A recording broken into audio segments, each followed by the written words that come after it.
Hey there, Airsofters. It's Mr. Reckless here with another episode of the Armory. And in this episode, I'll be showing you my new WeTech 5.1 hi-capa, nicknamed the Skeletor by Evic due to its millings on the slide, as well as in the handle. And it's pretty cool. I've been using it for about a month now. And I like it a lot more than I thought I would. It's got a nice clean snap. Shoots out of the box at about 320-ish. But we'll be going over that later, as well as some accuracy and what I'm about to do to it.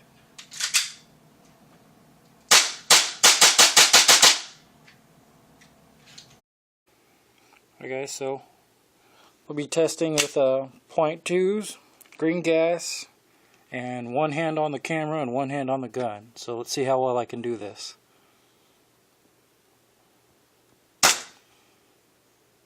It's a 330 right there. Same. Ooh, missed. 325. 323. 326.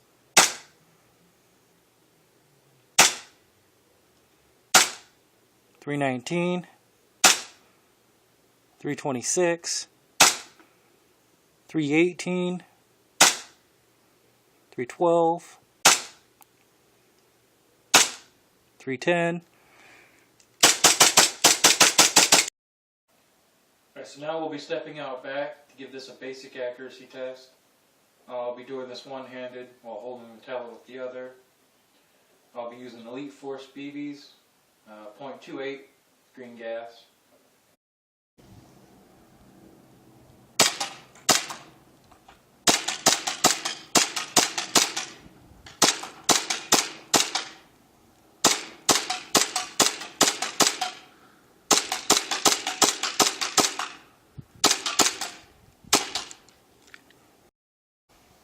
Second mag.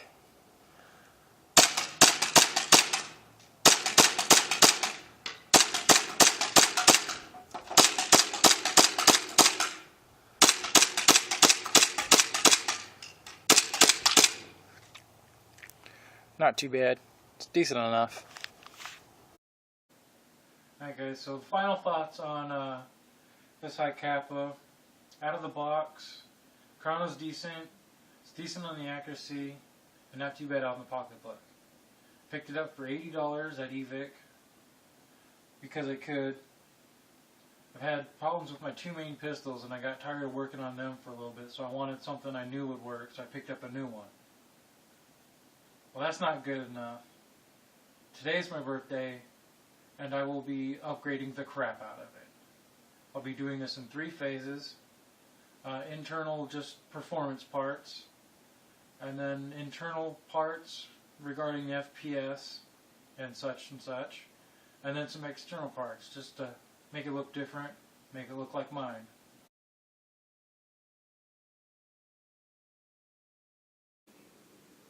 Alright guys, so here we are at phase 1.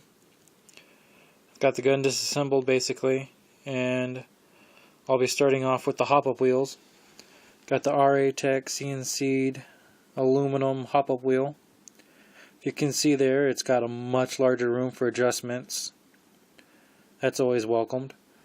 And then from there I've got the Mad Bull 6.03 Black Python barrel. Same length as the stock. And Garter 70% hop-up bucking. Both of those are tried and true. I've pulled them out of one of my other pistols. And then Angel Customs Featherlight spring guide rod. It's milled out and it's got the bearings. And then Angel Customs 5.1 spring guide plug. It's aluminum and black, so yay. And then 150% spring, also from Angel Customs. 2 of my preferred parts are RA-Tech as well as Angel. Alright, so here we are after phase 1. Not expecting an increase, just more or less consistency. 280.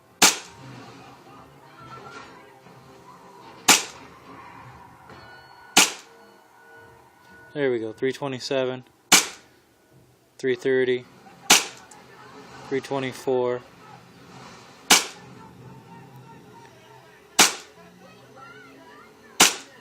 325, 323, 322, 320, 319,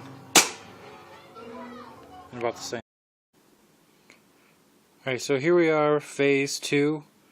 I'm going to be changing out the piston head for an Angel Customs Dyna piston head, which I have in one of my other guns.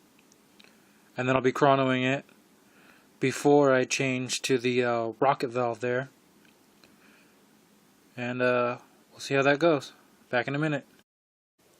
Alright, so here we are, phase 2 part 1. Got the Angel Customs Dyna piston head, 130% nozzle return spring, and I took the 150% hammer spring out because I don't like the short stroking. I'm just not one of those guys. So here we go. 332, 332, 326, 326, Ocho,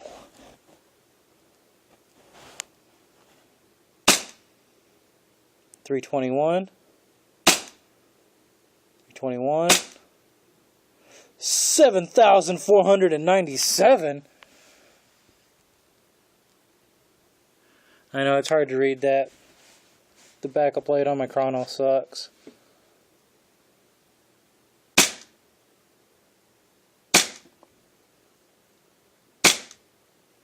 313,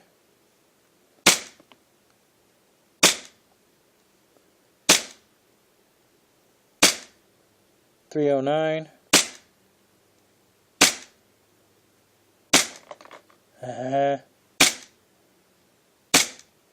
356,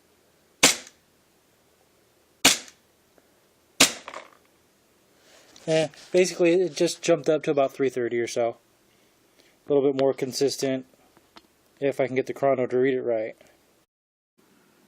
So here we are, phase 2 part 2. And part 1 we put the Angel Customs Dyna piston head in. It worked pretty consistently.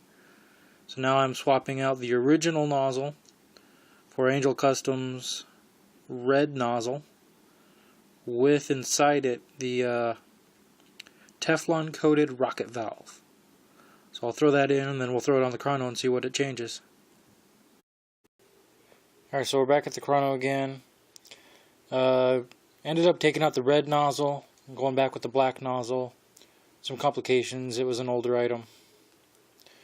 So we've got the Teflon coated rocket valve, the Dyna piston head, and the Mad Bull 6.03.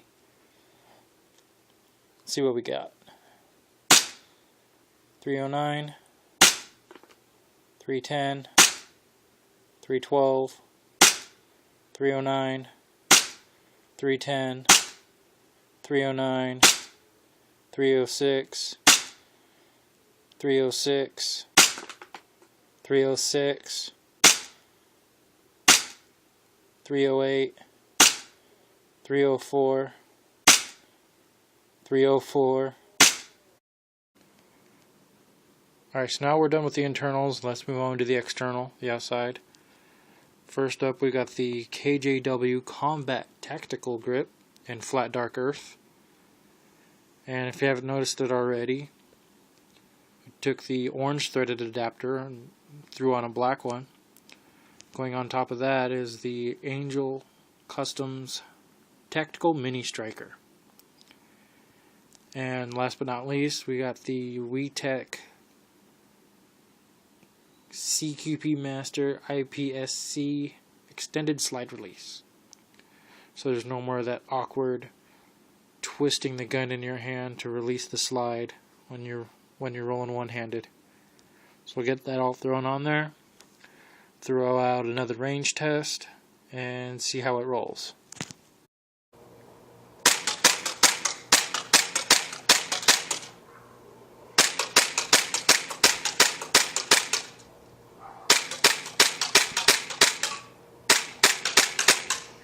rolling. Mag change.